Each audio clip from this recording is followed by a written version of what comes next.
जय हिंद विद्यार्थी मित्रांनो, स्वागत आहे आपले स्वप्नवीर डिफेन्स करिअर अकॅडमी नामपूर या ऑनलाईन प्लॅटफॉर्म मध्ये. मित्रांनो, आज आपण विभाज्यतेच्या कसोट्या हे प्रकरण बघणार आहोत.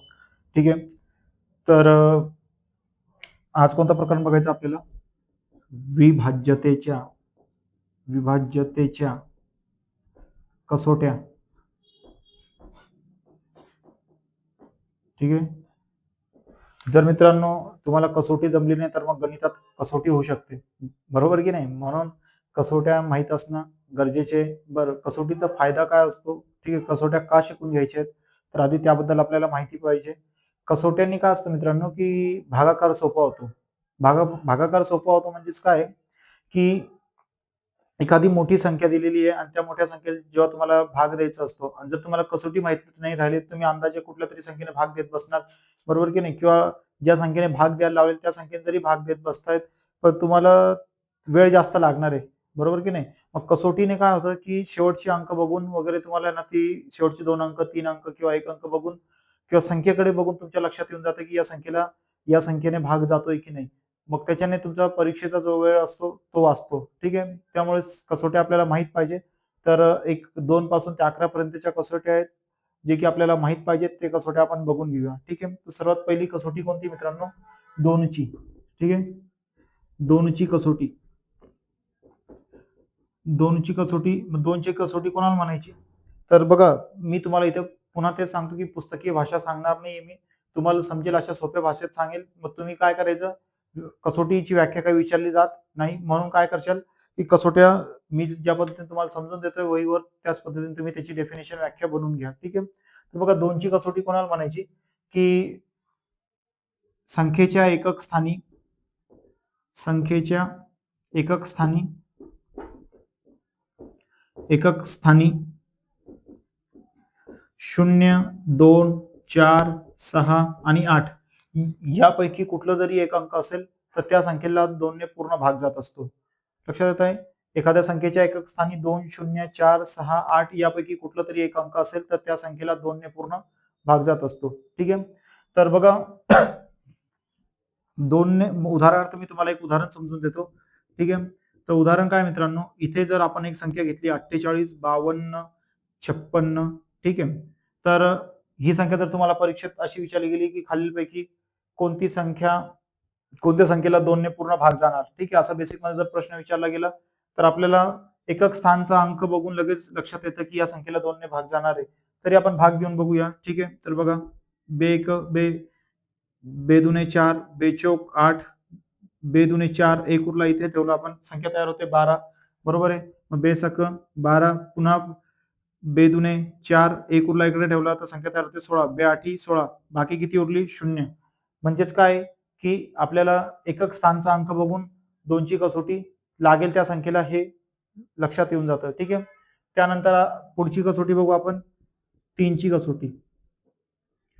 3 ची कसोटी. ठीक आहे, 3 ची कसोटी. तर 3 ची कसोटी कोणाला म्हणायची मित्रांनो? तर बघा, संख्येच्या एकूण अंकांच्या बेरीजेला एखाद्या संख्येच्या एकूण अंकांच्या बेरीजेला जर 3 ने भाग जात असेल तर त्या संख्येला 3 ने भाग जातो. लक्षात येत आहे? उदाहरणार्थ जर मी तुम्हाला एक संख्या दिली इकडे 1, 2, 3, 4, 5 म्हणजेच काय, 12,345. आता या संख्येला जर तुम्हाला विचारलं तर 3 ने भाग जातो का असं? ठीक आहे ना? तर आधी चेक काय करशाल तुम्ही, ही जी संख्या आहे या संख्येची बेरीज करून बघा आणि त्या बेरीजला जर 3 ने भाग जात असेल तर या पूर्ण संख्येला 3 ने भाग जाणार आहे. ठीक आहे, आता या संख्येला 5 ची कसोटी पण लागून जाणार आहे, कारण एकक स्थानी 5 हे अंक आलेले आहे. ठीक आहे ना? तर बघा, 2 आणि 1 3, 3 आणि 3 6 आणि 4 10 आणि 5 15. तर या 15ला म्हणजे 12,345 या संख्येला 3 ने आपण भाग देऊन बघू. बघा, 3 एक 3, 3 चौक 12, 3 एक 3, 3 एक 3, एक उरला इकडे दिल्यानंतर संख्या तयार होते 15. मग 3 पाचे 15. म्हणजेच काय, याला 3 ची कसोटी लागते. थोडक्यात 3 ची कसोटी म्हणजेच काय, की संख्या जी काही दिलेली असणार आहे, ठीक आहे ना, त्या संख्येच्या बेरीजेला जर 3 ने भाग जात असेल तर त्या तयार होणार, म्हणजे जी काही विचारली गेलेली संख्या त्या संख्येला पण 3 ने भाग जाणार आहे. ठीक आहे, आता पुढची कसोटी बघू मित्रांनो, 4 ची कसोटी. 4 ची कसोटी. तर 4 ची कसोटी कोणाला म्हणायची? तर बघा, संख्येच्या एकक स्थानचे जे दोन अंक आहेत, ठीक आहे ना, संख्येच्या एकक स्थानचे जे दोन अंक आहेत त्या अंकांना जर 4 ने भाग जात असेल तर त्या संख्येला 4 ने पूर्ण भाग जात असतो. लक्षात येत आहे?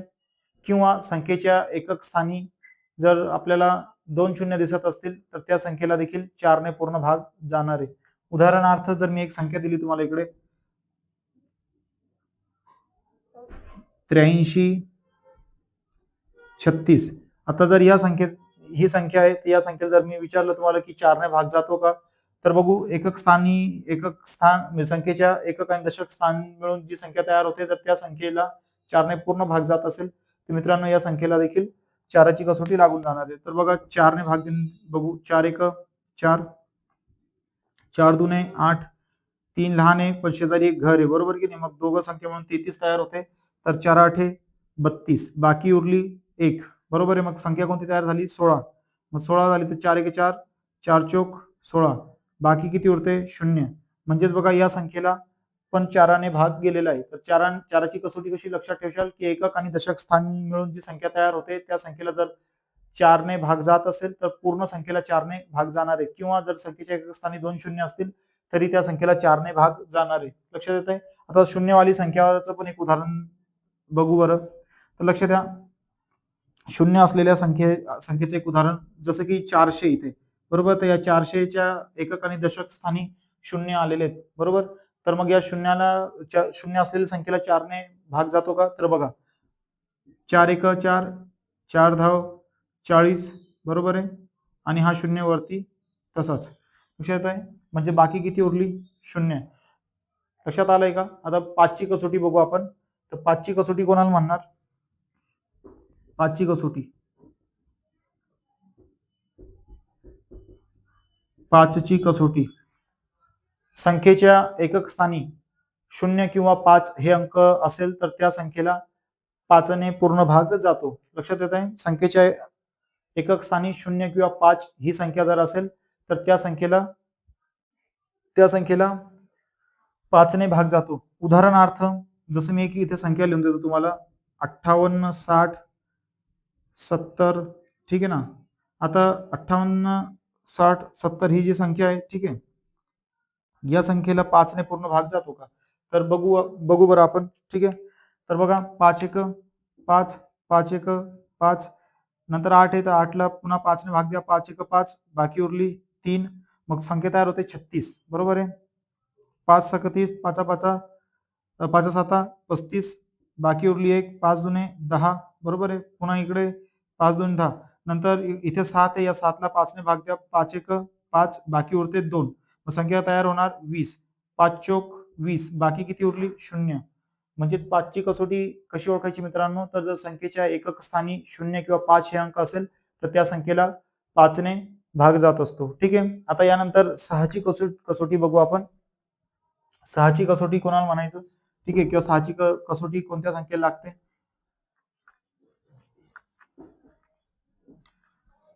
हे लिहून घेत चला तुम्ही, मी जे तुम्हाला सांगतोय, ठीक आहे.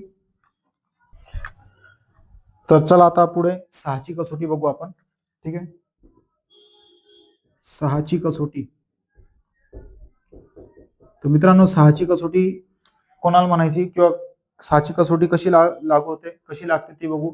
तर बघा ज्या संख्येला 2ने किंवा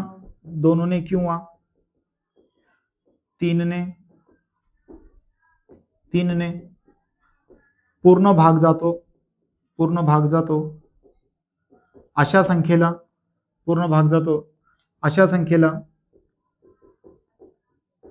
अशा संख्येला 6ने देखील भाग जातो, ठीक आहे. 6ने देखील भाग जातो. लक्षात येत आहे? म्हणजे 6ची कसोटी कशी ओळखायची की ज्या संख्येला 2ने किंवा 3ने पूर्ण भाग जात असेल तर त्या संख्येला 6ने देखील पूर्ण भाग जातो. उदाहरणार्थ मी जर एक संख्या दिली तुम्हाला इथे 53 34, कोणती? 53 34. तर बघा 2ची कसोटी काय होती? संख्येच्या एकक स्थानी जर 0 2 4 6 8 यापैकी एक अंक असेल तर त्या संख्येला पूर्ण भाग जातो, बरोबर आहे. म्हणजे या संख्येच्या एकक स्थानी 4 आहे तर या संख्येला 2ने पूर्ण भाग जातोय. त्यानंतर जर 3ची कसोटी आपण बघितली, 3ची कसोटी म्हणजे काय, संख्येच्या एकूण बेरीजला जर 3ने भाग जात असेल तर त्या संख्येला 3ने भाग जातो. आणि 6ची कसोटी होण्यासाठी आपल्याला काय आहे की 2 आणि 3ने पूर्ण भाग गेला पाहिजे, तरच त्या संख्येला 6ने भाग जाणार आहे. लक्षात येतंय? तर मग आधी 2ने तर जातोय, 3ने जातोय ते चेक करा. 5 आणि 3 8, 8 आणि 3 11, 11 आणि 4 15. तर 15ला 3ने पूर्ण भाग जातो, बरोबर की नाही? म्हणजे या संख्येला 6ने पूर्ण भाग जाणार आहे. आता बघू बरं, 6 1 6, 6 in 8 48, बरोबर आहे. उरले किती? 5. पुन्हा 53 तयार होते. मग 6 in 8 48. नंतर किती उरले? 5.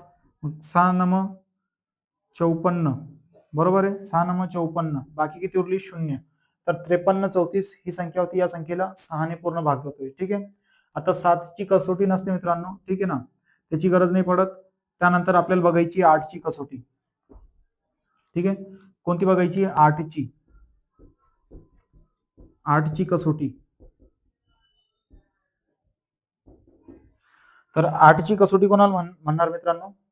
तर बघा, एखादी संख्या आहे, त्या संख्येचे जे एकक, दशक आणि शतक ही जी 3 अंक आहे, त्या अंकांना जर म्हणजे एकक, दशक, शतक त्या अंकांना जर 8ने भाग जात असेल तर तयार होणाऱ्या संख्येला देखील म्हणजे विचारलेली जी संख्या असणार किंवा तयार होणारी जी संख्या असणार त्या संख्येला पण 8ने पूर्ण भाग जाणार आहे. ठीक आहे. तर उदाहरणार्थ मी तुम्हाला एक संख्या देतो. ठीक आहे. तर बघा, 42 83 28, 42 83 28. आता या संख्येला 8ने पूर्ण भाग जातोय का? तर इथे काय म्हटलेलं आहे, शेवटचे जे 3 अंक आहेत त्या 3 अंकांना जर 8ने भाग जात असेल तर त्या संख्येला 8ने पूर्ण भाग जातो. ठीक आहे. तर आधी आपण या 3 अंकांना चेक करून घेऊ 8ने भाग जातोय का. तर बघा, 8 चोक 32 आणि 8 एक 8, म्हणजे या संख्येला पूर्ण भाग जाणार आहे 8ने. तरी आपण भाग घेऊन बघू. बघा, 8 एक 8, 8 पंचे 40, उरले 2, संख्या तयार होते 28, बरोबर आहे. 8 त्रिक 24, उरले 4, संख्या तयार होते 43, बरोबर आहे. 8 पंचे 40, उरले 3, संख्या तयार होते 32. 8 चोक 32, बरोबर आहे. आणि हा शेवटी 8 आहे. 8 एक 8, बाकी किती उरते? 0. म्हणजेच काय की संख्येच्या एकक, दशक आणि शतक या तिघ स्थानी जर या तिघ स्थानच्या संख्येला जर 8ने भाग जात असेल तर त्या पूर्ण संख्येला 8ने भाग जाणार आहे. ठीक आहे. त्यानंतर आता 9ची कसोटी बघायची आपल्याला. 9ची कसोटी. ठीक आहे. 9ची कसोटी कोणाला म्हणणार मित्रांनो? तर बघा, 9ची कसोटी जसं 3च्या कसोटीसाठी एकूण बेरीजला जर एकूण संख्या जेवढ्या संख्या दिलेल्या असतील त्या संख्येची जर आपण बेरीज केली, बेरीज केल्यानंतर जर त्या बेरीजला 3ने भाग जात असेल तर त्या एकूण संख्येला 3ने भाग जात होता. सेम 9ची कसोटी पण अशीच आहे. फक्त इथे काय आहे की 3 ऐवजी विचारली गेलेली 9ची कसोटी ना, तर मग डेफिनेशन कशी तयार करायची याच्यासाठी की जी संख्या दिलेली असणार त्या संख्येच्या बेरीजेला जर 9ने भाग जात असेल, संख्येच्या बेरीजेला जर 9ने भाग जात असेल तर त्या संख्येला 9ची कसोटी लागू होते. ठीक आहे. उदाहरणार्थ मी तुम्हाला इथे पुन्हा एक संख्या देतो. ठीक आहे ना, हे पुसून टाकतो मी आता. मी तुम्हाला इथे एक संख्या देतो. ठीक आहे. 73 125. काय? 73 125. तर आता 73 125 या संख्येची आधी बेरीज करा आणि त्या बेरीजला जर 9ने भाग जात असेल तर या संख्येला पूर्ण 9ने भाग जाणार आहे. ठीक आहे. तर आधी आपण बेरीज चेक करून बघू बरं, या संख्येला 9ने भाग जातो का. 7 आणि 3 10, 10 आणि 1 11, 11 आणि 2 13, 13 आणि 5 18, बरोबर आहे. काय तयार होते? 18. ते 18ला 9ने पूर्ण भाग जातो ना. 9 1 9, 9 2 18, बरोबर की नाही. म्हणजे या संख्येला 9ने भाग जाणार आहे. ठीक आहे. तर बघू आपण. 9 1 9, 9 8 9 8 72, उरला 1, संख्या तयार होते 11, बरोबर आहे. 9 1 9, उरले 2, संख्या तयार होते 22. 9 2 9 2 18, संख्या तयार बाकी उरली 4. 18 आणि 4 22 होतं, बाकी उरली 4, संख्या तयार होते 45, बरोबर. मग 9 5 45, बरोबर की नाही. बाकी उरली 0. म्हणजे 9ची कसोटी ओळखण्यासाठी काय करायचं की संख्येच्या एकूण बेरीजला जर 9ने भाग जात असेल तर त्या संख्येला देखील 9ने भाग जाणार आहे. ठीक आहे. आता आपल्याला पुढची कसोटी बघायची मित्रांनो, 10ची कसोटी. कोणती? 10ची कसोटी. तर 10ची कसोटी 5च्या कसोटी सारखी लक्षात ठेवणं फार सोपं आहे. 10ची कसोटी, 10ची कसोटी, ठीक आहे, 10ची कसोटी. आता 10ची कसोटी काय, एकक स्थानी जर 0 हा अंक असेल तर त्या संख्येला 10 ने भाग जाणार आहे, ठीक आहे. एकक स्थानी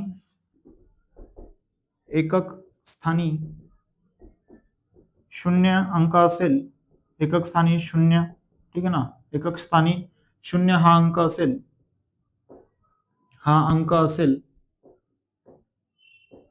तर त्या संख्येला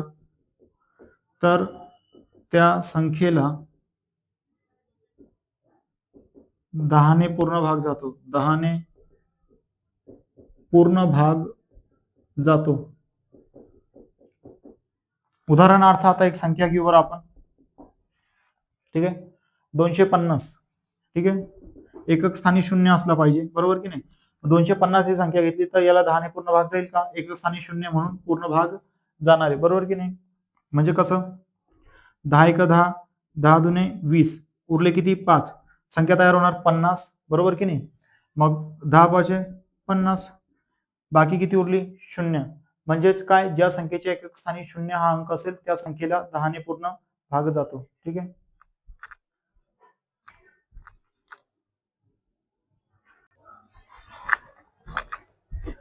तर मित्रांनो, आता शेवटची जी कसोटी आहे ती 11ची आहे. 11ची कसोटी लक्षात ठेवणं बऱ्याच विद्यार्थ्यांना अवघड जातं, तर मी तुम्हाला ह्याच्यासाठी एक एकदम सोपी ट्रिक सांगून देईल, ठीक आहे. ती तेवढी लक्षात ठेवली तुम्ही तर तुम्हाला 11ची कसोटी पण लक्षात राहणार आहे, ठीक आहे. आता पुस्तकी व्याख्या काय म्हणते 11च्या कसोटीसाठी, तर दिलेल्या संख्येतील सम व विषम स्थानच्या अंकांच्या बेरीजीतील फरक 0 किंवा 11 च्या पटीत असेल तर संपूर्ण संख्येला 11 ने निशेष भाग जातो. आता हे तुम्हाला लक्षात ठेवणं, सम आणि विषम संख्या यामध्ये तुम्ही गोंधळ करू शकतात, बरोबर की नाही. कारण आपण संख्या या प्रकरणात समसंख्या म्हणजेच काय, की ज्या संख्येला 2 ने निशेष भाग जातो अशा संख्येला आपण समसंख्या म्हणत होतो, आणि विषम संख्या म्हणजे काय, की ज्या संख्येला 2 ने निशेष भाग जात नाही, बरोबर की नाही, अशा संख्येला आपण विषम संख्या म्हणत होतो.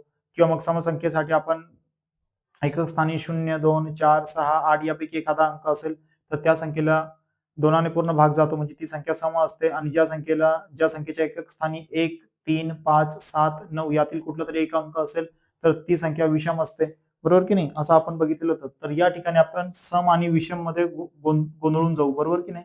तर मी तुम्हाला याच्यासाठी एकदम सोपी ट्रिक सांगून देतो, ती लक्षात ठेवशाल.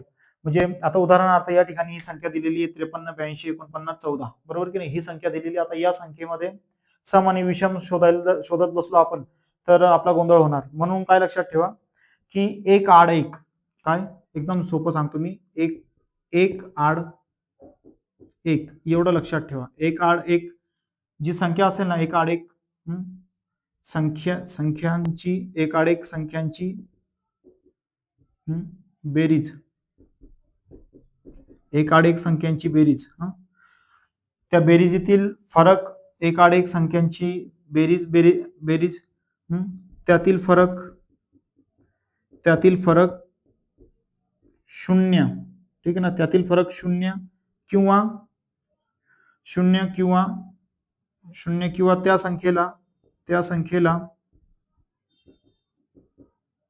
संख्येला 11 ने निशेष भाग जात असेल तर, किंवा 11च्या पटीत असेल म्हणा, किंवा 11च्या पटीत असेल, किंवा 11च्या पटीत असेल तर त्या संख्येला, तर त्या संपूर्ण संख्येला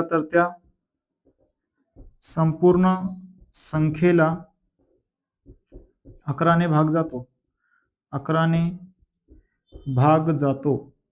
लक्षात आलं का. आता बघा मित्रांनो, या ठिकाणी तुम्हाला सम आणि विषम लक्षात ठेवायची गरज नाही, फक्त लक्षात एवढं घ्या, जी काही संख्या दिलेली असेल, ठीक आहे, त्या संख्येमध्ये एक आड करून एक म्हणजे एक संख्या घ्यायची, मधली सोडायची, त्यानंतर पुढची घ्यायची, परत त्याच्या पुढची सोडायची, परत त्याच्या पुढची घ्यायची, अशी संख्यांची बेरीज करून बघा. त्या बेरीजीतील फरक, दोघांच्या बेरीजीतील फरक जर 0 असेल किंवा 11च्या पटीत असेल तर त्या संपूर्ण संख्येला 11 ने भाग जाणार, एवढं लक्षात ठेवा. उदाहरणार्थ आता आपण इथे संख्या घेतली 53, 82, 49, 14. तर आधी बघू 5 अधिक एक आड एक करायचं ना, मग इकडनं घ्या किंवा इकडनं घ्या, सारखंच असणार आहे, ठीक आहे. आता उदाहरणार्थ आपण 5 अधिक 8 एक आड एक करायची, 5 घेतली नंतर 8 घेतली नंतर 4 अधिक 4 नंतर 1 घ्यायची अधिक 1, बरोबर आहे. यांची टोटल किती होते?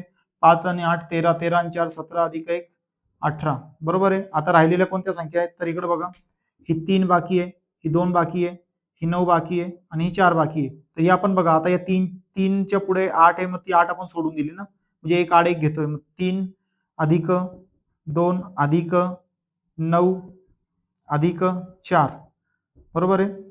तर यांची बेरीज करा. 3 आणि 2 5, 5 आणि 9 14 आणि 4 18. आता इथे काय म्हटलेलं आहे? फरक. फरक म्हणजे वजाबाकी असते की नाही? दोघातील फरक 0 आला म्हणजे त्या संपूर्ण संख्येला 11ने भाग जाणार आहे. ठीक आहे. तर बघा, 18 वजा 18 किती येत आहे? 0, बरोबर की नाही? म्हणजे या संख्येला 11ने पूर्ण भाग जाणार आहे. ठीक आहे. तर मित्रांनो, आज आपण या प्रकरणामध्ये विभाज्यतेच्या कसोट्या हे पूर्ण बघितलेले आहे. ठीक आहे ना. मी तुम्हाला आता एक 4-5 संख्या देतो. त्या संख्या त्या संख्यांना कोणती कसोटी लागणार हे मला तुम्ही कमेंट बॉक्समध्ये सांगायचं. ठीक आहे.